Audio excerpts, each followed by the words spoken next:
Great day, everybody. It is so good to be back, y'all. I needed a serious break after the impact of Ida, but I'm back nevertheless. I'm here. I'm content. I'm happy. I am doing well. My family, we survived. So, today I wanted to come on and talk about unproductive habits briefly. I Y'all know I got my little handy dandy outline here because I listed, I don't know, it's quite a few of the unproductive habits. I don't know if I'll go over all of them. I may. But when you think of something that's unproductive, that means it's not producing. So when we set goals, and I'm getting right on into it, when we set goals or we have a vision for our lives and we do everything except for minding that vision, and my shirt today says, mind your vision. When we do everything, and that's courtesy of Annette Avery, you can find her on Facebook. But when we start doing everything um, other than what we need to do to get to where we want to be, because remember, your goals and stuff, that's not something someone's making you do. That is something you said you wanted to do, but yet you're not doing it. You rather choose to be unproductive than to focus on your goals.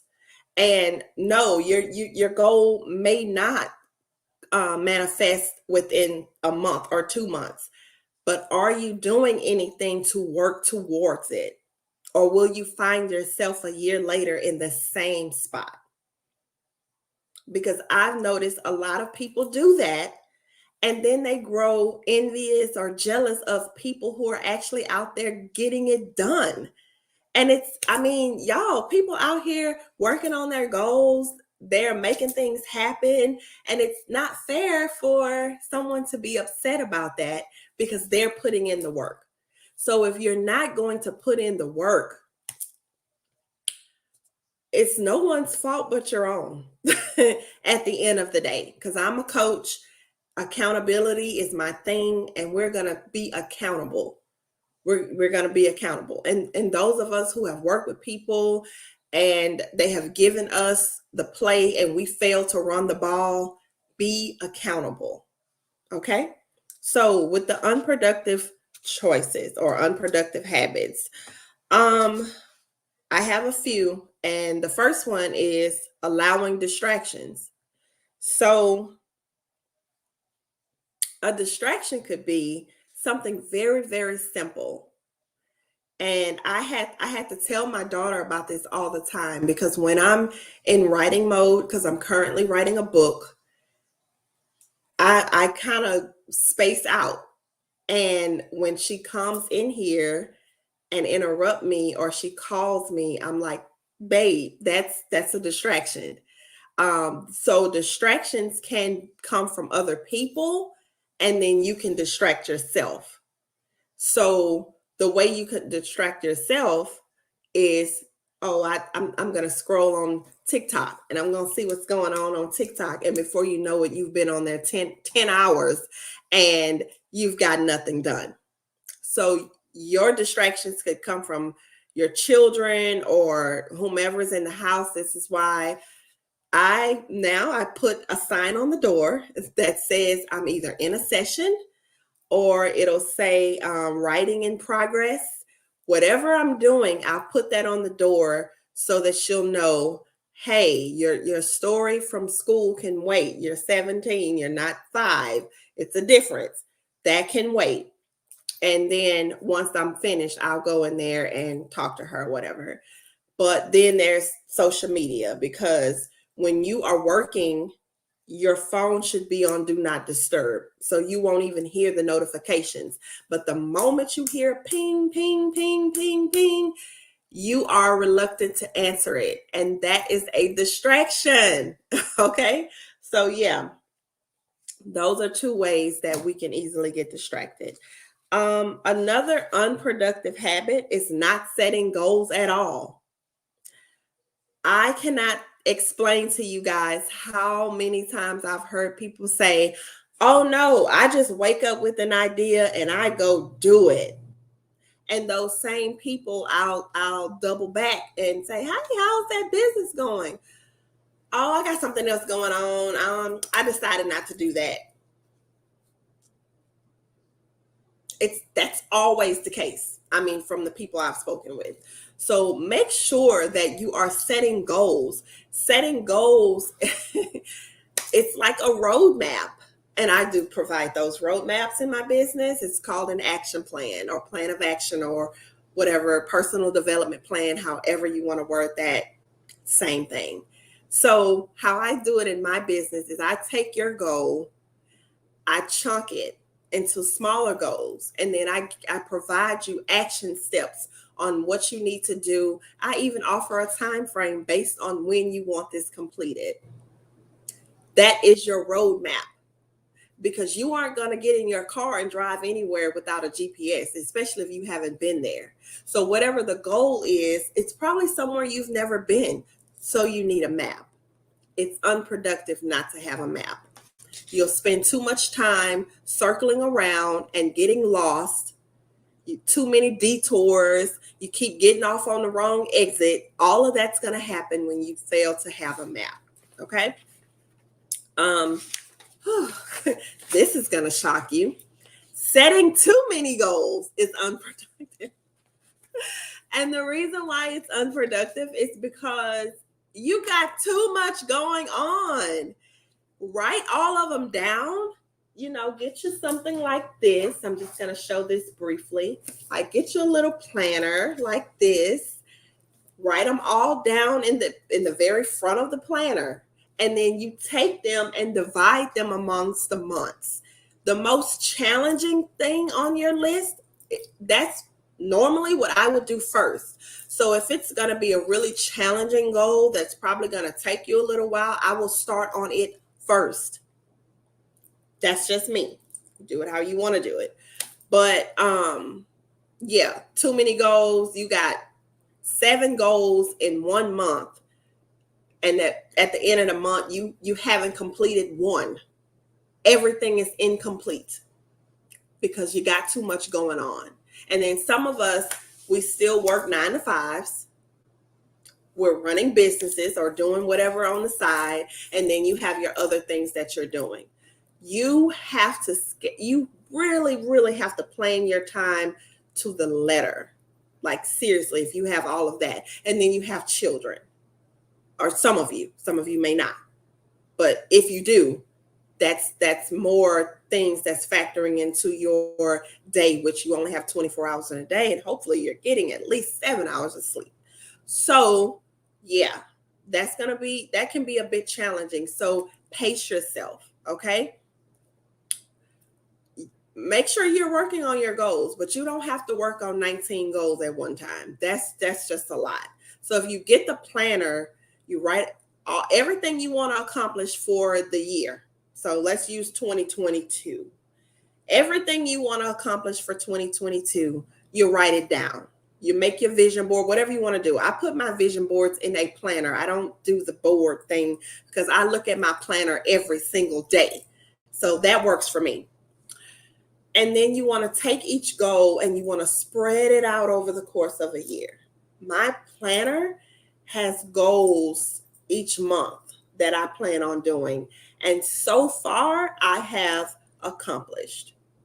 I work a 9 to 5. I run a coaching business. I just started another company, which I'll reveal that later.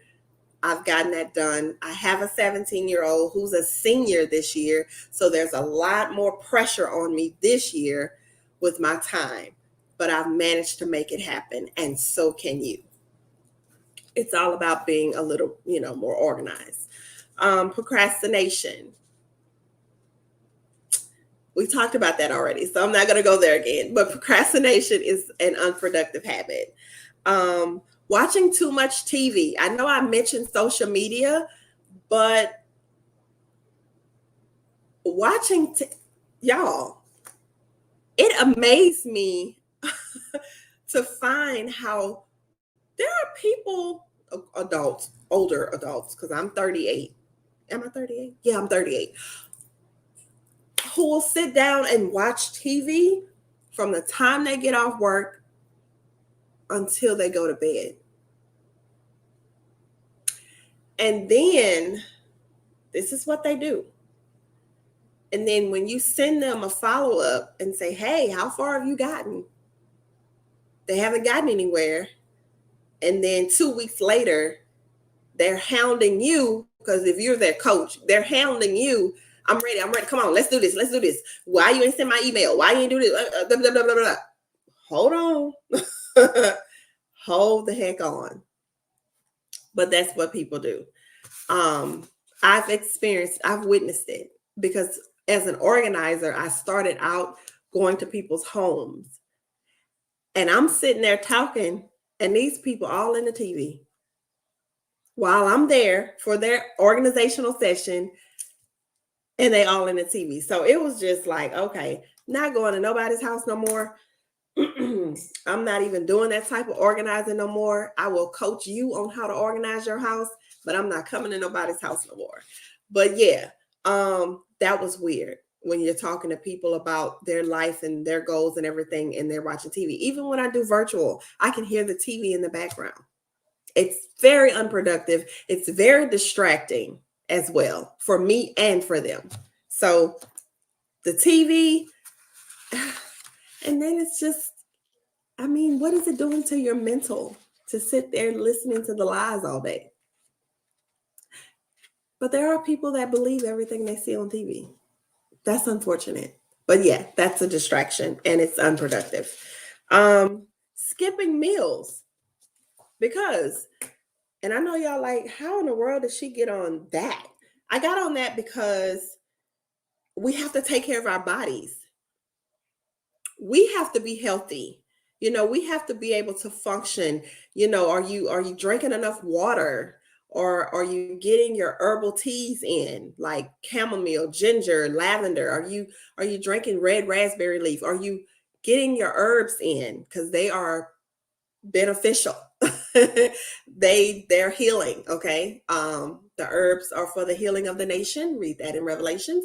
But yeah, just taking care of yourself. Are you going for walks? Are you getting some sun, my melanated people? Are you eating properly? Now, I'm not talking about skipping breakfast because as we know, your body is still detoxing from the night before up until the sun is at its peak, which is noon. I'm talking about you just in your office, working, and all day you haven't eaten anything. That's what I'm talking about. Don't do that. That's not good. You want to eat, even if it's just fruit. Get you some fruit. If you feel like you're going to have a long day in the office, get a bowl of grapes or whatever you eat, strawberries, whatever, watermelon. I love watermelon. And just sit there and have that. But don't just go the whole time without anything, especially if you don't drink herbal teas that's supplying you the nutrients that you're not getting from the food. Because a lot of the food that we eat are not providing the nutrients that we need at all. So at all, okay? At all. So definitely be mindful of that, okay? Lack of organization is unproductive. And we can kind of tie that into everything we've been talking about because there is a lack of organization when you're not getting things done that you need to do. A lot of times lack of organization is the main reason for some people. Some people you have to dig a little deeper, but for some, yeah, the organization piece, that one right there. And I'm probably going to have to do a broadcast just on organization, just to get you guys together in that area. When we fail to admit mistakes, it is unproductive. I'm so excited about that one. I'm a coach, y'all. I talk to people all the time.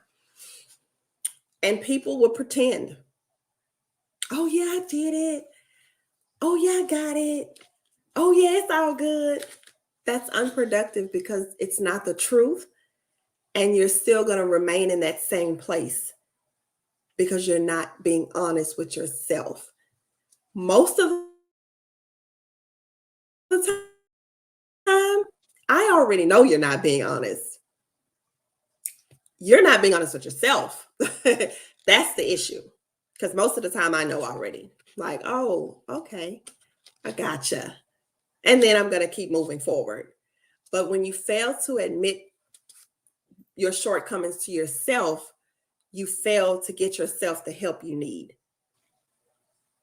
Because you have to admit it and you have to own it and you have to say, I messed up right here because I didn't do anything you told me to do. And it's just what it is. And then when you say that, then I say, okay, well, what was it about the homework or the growth work that may have been unpleasant for you or hard for you to do so that we can do something else? I cannot change the play if you're lying about why you failed to do it or the fact that you failed to do it at all. So understand, coaching is a partnership. You got to be honest with me if you want the feedback that I can give you to help you. Because the way we did this last month may not be the way you need it this month. But I won't know that if last month you told me it was all good when you know it wasn't. Not taking breaks is unproductive. Right now, I am writing my first solo project, my book, and I will say that I spent hours writing. And then the next day, because I write so many words a day, but I completely went over my word count one particular day and I kept doing it. And then I was like, trying to write. It was a Sunday and I couldn't get it. I couldn't get anything through. It's like, oh, what's going on? What's happening here? I needed to rest my mental. So what I did was I took a break. I took a couple of days off from writing and I just spent time in meditation. And then once I did that, I got back to writing, stuck with my writing schedule because I know sometimes we're antsy and we want to go ahead and get it done while it's right there on the tip of our tongue. But what I would do is I'll stick to my schedule and then I'll record myself saying the rest. That's what I'll do because I have to stick to my schedule. Like I do. I have to. And once I did that, everything started to flow again and it was great. It was great. It's actually finished. I have a beta reader checking it out right now. So overcommitting is unproductive. You know you got stuff to do, but you keep telling everybody yes. Oh yeah, I'll be there. Oh yeah, I can do that. Oh yeah, I got you. There is no reward in overextending yourself. Like you're not gonna get a cookie. No, you're not at all. Not at all. So learn to set boundaries and stop self-abandonment and tell people you can't do it. I just don't have the time right now. I can't do it right now. But if you circle back and you need me again for something else, then I may at that time. What is the problem? Avoiding making decisions is unproductive. We already know indecision is still a decision. We know that's unproductive. And that's the last one. So these were all unproductive habits. Whichever habit you identify with, take it, get to the origin of it, and free yourself. Okay? You have the capacity to save yourself from unpleasant circumstances. You have the capacity to work out your own salvation. So, and salvation means to preserve yourself from unpleasant circumstances. Salvation. You can work out your own salvation, starting with getting to the core of why you have developed unproductive habits. I hope something I said today has helped somebody. And I thank you so much for tuning in to Coach with Toya. Have a wonderful day, everybody.